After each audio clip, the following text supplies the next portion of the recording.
తర్వాత మరొక ఏకపాత్రాభినయం మంత్రి వర్యులు సిద్ధంగా ఉన్నారు. పల్నాటి వీరుడిగా బాలుడిగా పేరు పొందిన బ్రహ్మన్న కుమారుడిగా శౌర్య వీర ప్రతాపాలతో మరి తెలుగు వారందరినీ తట్టి లేపిన పలనాటి యువ వీర కిశోరం పాత్రలో బాలచంద్రుడి పాత్ర మనందరికీ తెలుసు.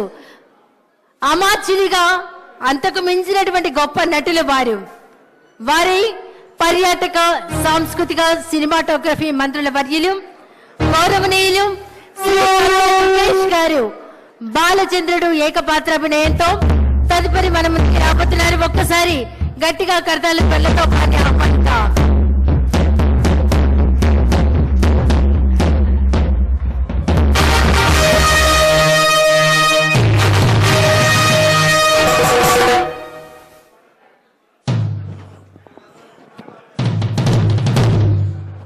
ఇది అడ్డొస్తుంది. ఇది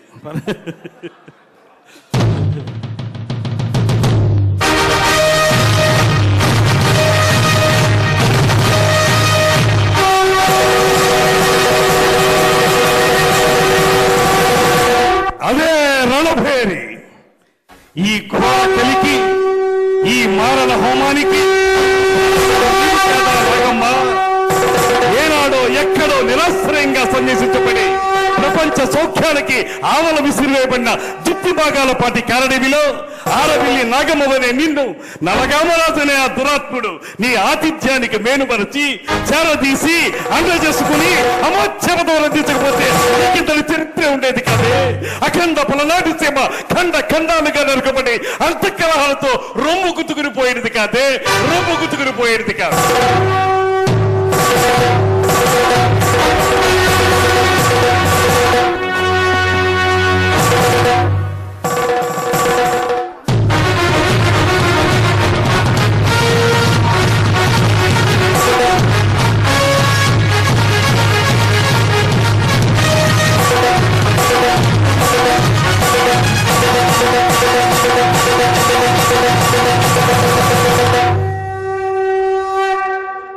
అలుపన్నది లేకుండా ఆశాంతం అద్భుతంగా పలికిన బాలచంద్రుడి ఏకపాత్రాభినయంలో అలా వచ్చి ఇలా మెప్పించినటువంటి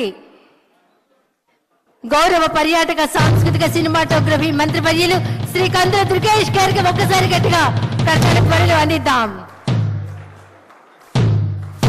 తర్వాత మరొక స్కిట్ తో మన ముందుకి రాబోతున్నారు. సమయం సందర్భం లేని ఎన్ ఈశ్వరరావు గారు, సుందరపు విజయ్ కుమార్ గారు, శాసనసభ్యుల బృందం. ఒకసారి కర్తాల త్వరలతో వారిని ఆహ్వానిద్దాం.